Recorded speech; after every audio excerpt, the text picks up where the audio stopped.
السلام علیکم ورحمۃ اللہ وبرکاتہ نحمده ونصلي على رسوله الكريم أما بعد فأعوذ بالله من الشيطان الرجيم بسم الله الرحمن الرحيم قل أعوذ برب الفلق من شر ما خلق ومن شر غاسق إذا وقب ومن شر حاسد إذا حسد صدر انجمن حکم صاحبان اور دور دراز سے آئے ہوئے مہمان، آج کی اس مجلس میں بولنا چاہتی ہوں وہ حسد کی آگ۔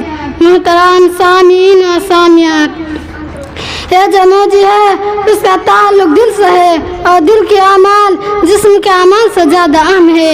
علم و فضل، جاہ و جلال، معنی وسائل کو دیکھ کر لوگ حسد کرتے ہیں۔ حسد کا معنی کسی کی نعمت چھین جانے کے آرزو کو حسد کہتے ہیں۔ جیسے کہ کسی کے شخص کے ہاتھ میں بہترین گھڑی ہے، جلنے والا سوچتا ہے اس کے پاس گھڑی نہ رہے۔ کسی نے نیا گھر بنایا، نئی دکان لی تو دوسرا جاننے لگا کہ کیسے گھر دکان بنا لیا۔ ایک طالب علم دوسرے طالب علم کلاس میں اچھی پوزیشن ختم ہونے کی تمنا کرتا ہے۔ میرے پیارے سہیلو، لوگ اپنے پریشانی سے نہیں بلکہ دوسرے کی آسانی سے پریشان ہے۔ ایک واقعہ ہے کہ ایک آدمی دوسرے سے بہت چلتا تھا۔ اللہ نے کہا تجھے دوں گا اور جسے ذرا ہے اسے ڈبل دوں گا۔ تو اس نے مانگا میری ایک آنکھ پھوڑ دے۔ لوگ ایسے تنگ دل کے ہوتے ہیں جنہیں دوسرے کی بھلائی اچھی نہیں لگتی، خاص کر کے رشتہ دار لوگ حسد کرتے ہیں۔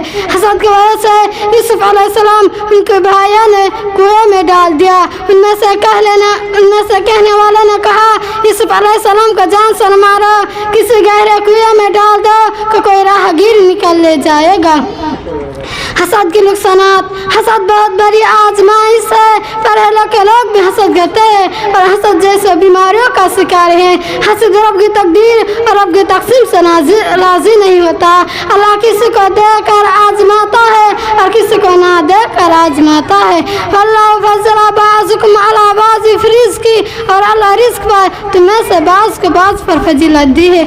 حسد کرنے والا قیمتی نعمتوں سے محروم رہتا ہے۔ محترم سامعین و سامعات، زمین میں پہلے گناہ حسد کی وجہ سے ہوا۔ قابل نے اپنے بھائی حابیل کو حسد کی وجہ سے قتل کر دیا۔ نبی صلی اللہ علیہ وسلم نے فرمایا میری امتوں میں پہلی امتوں کی بیمار گھر کر جائے گی۔ تو صحابہ کرام نے کہا پہلی امتوں کی بیمار سے کیا مراد ہے؟ تو فرمایا ناشکری، سرکشی، زیادہ سے زیادہ مال دولت جمع کرنا، دنیا کے حصول میں ایک دوسرے سے آگے نکل جانا، بغض و حسد یہاں تک کہ نوبت ظلم تک پہنچ جائے گی۔ حسد کی وجہ سے بری نظر لگ سکتی ہے، حسد کی وجہ سے قیامت برباد ہو جاتا ہے، حسد کی وجہ سے دین برباد ہو جاتی ہے۔ اللہ کی قسم تم جنت میں کبھی داخل نہیں ہو سکتے یہاں تک ایمان لاؤ، ایمان والے نہیں ہو سکتے یہاں تک ایک دوسرے کے ساتھ محبت کر لو۔ کیا محبت کو بدل سکتا ہوں اور محبت کو دیر تک قائم رکھے گی؟ آپس میں سلام سسٹر۔ حسد کرنے والا قیامت کے دن ایسے لوگوں کے ساتھ اٹھے گا جیسے کہ اس کا فطرت ہے، تو حسد کرنے والا دنیا و آخرت میں دونوں جگہ تباہی و برباد ہے۔ محسوس جس سے حسد کیا گیا صبر اور نیک عمل کرنے کو ایسے دنیا و آخرت میں دونوں جگہ فائدہ ہی و فائدہ ہے۔ میں اپنی چند باتوں کے ساتھ ختم کرنا چاہتی ہوں۔ یا اللہ ہم سب کو حسد، جلن، کینہ، کپٹ جیسے مہلک بیماریوں سے بچا اور مل محبت سے رہنے کی توفیق دے، آمین۔ وآخر دعوانا ان الحمد للہ رب العالمین۔ والسلام علیکم ورحمۃ اللہ وبرکاتہ۔